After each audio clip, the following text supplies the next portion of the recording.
Before I get started with this week's recap, rewatching this series has made me realize how really thoughtful and heart provoking this show really could be. If you listen to the podcast, I always used to call it, visual antidepressant, but they really do show multiple people going through things. So if you're going through something, make sure to reach out. Okay. Now, episode 6 begins when Ted wakes up sad and he realizes that his marriage is over and he finally takes off his wedding ring. He shows up to his office and he starts rambling, putting his shirt on backwards, just not making any sense. And then Beard tells Nate it's because of his now ex, Michelle. Ted asks Nate to play in practice, and Beard says to Nate he is not okay right now. Then we see Ted at his next press conference, and they're asking how he feels about the first win. He says it feels great, but then immediately the conversation shifts to Jamie because he was benched last game, and Jamie's actually in the back of the press room at the time. So one reporter says, "Are you really going to put your best player on the bench?" Ted answers by saying, "Well, that depends on Jamie," because he wants him to be more of a team player and not a me player.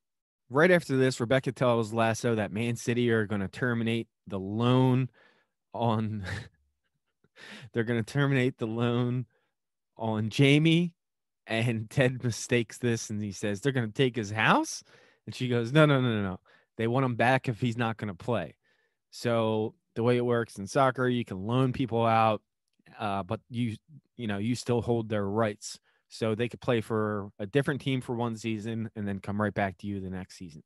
So now he understands this and tells Rebecca, "No, I have plans. I want to play him." He just says he has a plan and he needs to work it out, but he definitely intends to play Jamie. In the locker room, Jamie claims to be hurt and won't practice. This is actually a common theme when soccer players want to make a move. The most recent example I can think of is when Phil Coutinho faked a back injury to leave Liverpool for Barcelona. And I can say he faked it because he was playing for Brazil in the meantime, in between matches. So it's pretty common theme. So it's pretty cool that they put that in here. So it's shown that Jamie wants to go back to Man City. Then comes one of my favorite scenes of the entire series as Ted Lasso walks up to Jamie Tart and asks him, "So you can't practice, huh?" And he says, "Yeah, just I can't go today." And then as Ted is walking away, Jamie says, "Relax, Ted. It's just practice." And then Ted goes in to the infamous Allen Iverson, "It's just practice" speech. So here's a little bit of that here if you're not familiar with that. But being from Philadelphia, I found this scene particularly very funny. If I can't practice, I can't practice, man. If I'm hurt, I'm hurt. I mean, simple as that. It ain't about that. I mean, it's not about that at all. You know what I'm saying? I mean, but it's easy to talk about. It's easy to sum it up when you just talk about practice. We sitting here, I supposed to be the franchise player, and we're in here talking about practice. I mean, listen, we talking about practice, not a game, not a game, not a game. We talking about practice.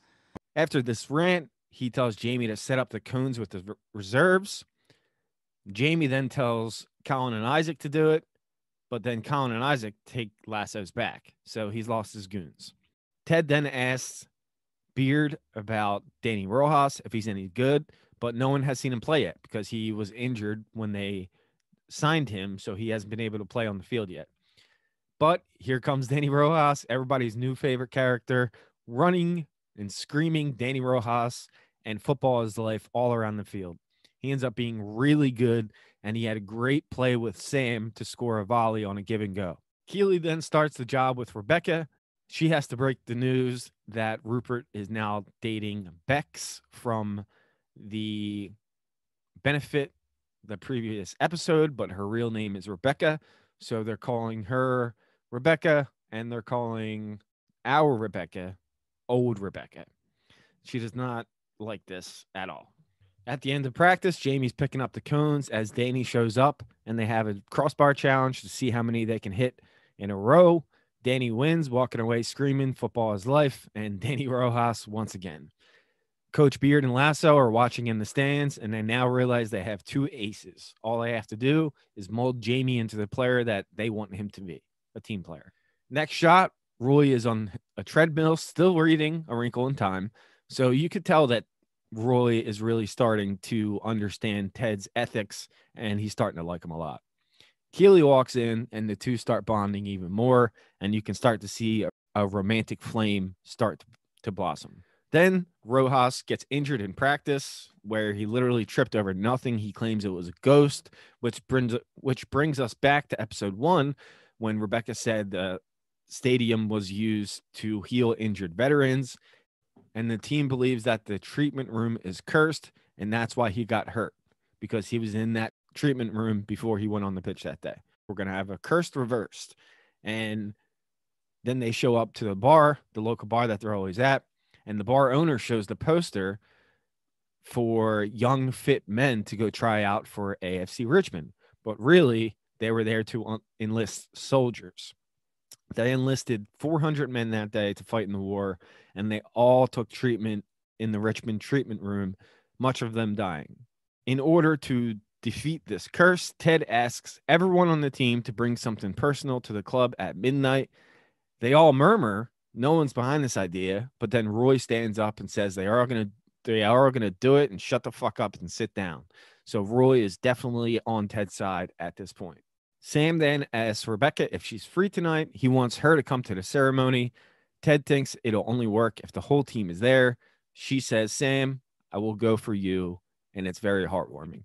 The ceremony begins, and the whole team starts putting in their personal items into the barrel, which they will eventually light on fire. They tell their stories. Some of them are sentimental. Some of them are just funny and gags. But then Jamie shows up. He wasn't there the whole time.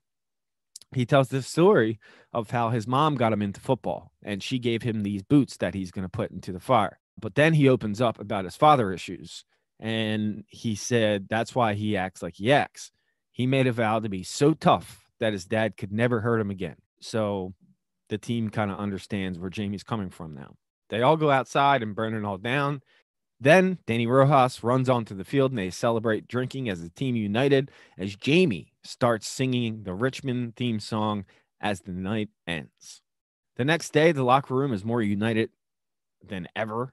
They're all cheering and happy, and everyone's in a good mood until you see Coach Beard, and he tells him that Jamie went back to Man City. This does not sit well with Ted Lasso. He goes up to Rebecca, but she says there's nothing that she could have done. They wanted him back. They terminated the loan, which is a lie.